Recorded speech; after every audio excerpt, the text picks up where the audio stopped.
Kam jirtu hordoftoota koo nagaan kiyya bakka jirtanutti naga'u warroonni waaqeffatan ashamaa harka fuune muslimni assalaamu alaykum warahmatullaahi wabarakaatu. Har'a barumsa kana dirqama namni cuftuutti fayyadamuu qaba. Yoo si mijaa itti fayyadamuu qabda. Baatiriin moobaayilii keenya foorjilii yookiin dadhabaa ta'uu danda'a. Ariitiidhaan nuun fudhatu dafeeyyii fixa. Kanaafuu har'a furmaata isinii argeen jira. Furmaata aappii tokko malee duraan aappiitti fayyadamaa turtanii har'a immoo koodii xiqqoo isiitiin akka itti fayyadamtan isin agarsiisa kabajamtoota hordoftoota kiyya.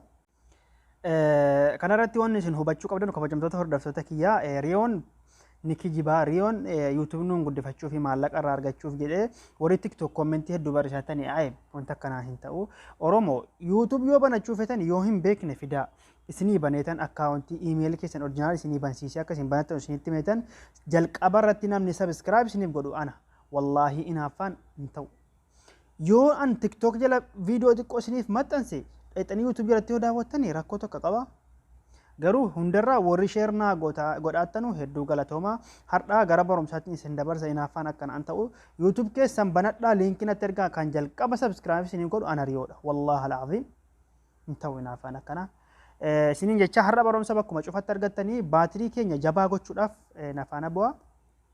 Fedhii rabbiitiin ani garuu har'a raqaman itti naqaa ni hin cufatee viidiyoon irratti cufe marraa sadaffaa waraabaara kanaani viidiyoon irratti dhaabbata yoon itti naqee isin agarsiise amma fakkeenyaaf urjii masalaalii 0 quxurii 2 gizee 2 8 amma yoon masalaalii tuqee inni fudhata hin qollofama fuulli jawaalaa kiyya ni qollofama narratti cufata asirratti hubadhaa Oromoo kiyya asirratti waan jawaala keessa miidhu hin hojjedhu an erga urjii masalaalii 0 quxurii 2 gizee 2 gootee 8 tuqxee masalaalii tuqxaa masalaalii wagga tuqxee kaatee ni cufama ni qollofama jawaalli kee ni qollofama qulfiitti deebi'a.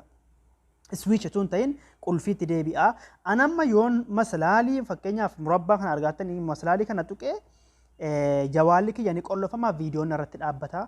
Kanaafuu marraa sadaffaan viidiyoo waraabaa kana irratti dhaabbatee nan jechuudha. Nam tokko yaada dadhabaa qaba. Kanaaf daawwattoota kiyya hordoftoota kiyya akka isiniif galuu jedhetanii urjii masalaalii 0 quxurii 2 gizee 2 8 tuqxanii masalaalii rukuttanii isiniif fudhata inni akka koodii dhangaddaa isiniif fudhata san booda inni qollofaa deebisanii banattan fedhii rabbiitiin baatiriin keessan guddaa ta'a jabaata jechuudha. Warra tiktok keessatti dhaabbataara waan ta'eenaan akkanumatti itti fayyadamaa isiniin jedha. Wassalaamu alaykum warahmatullaahi wabarakaatu.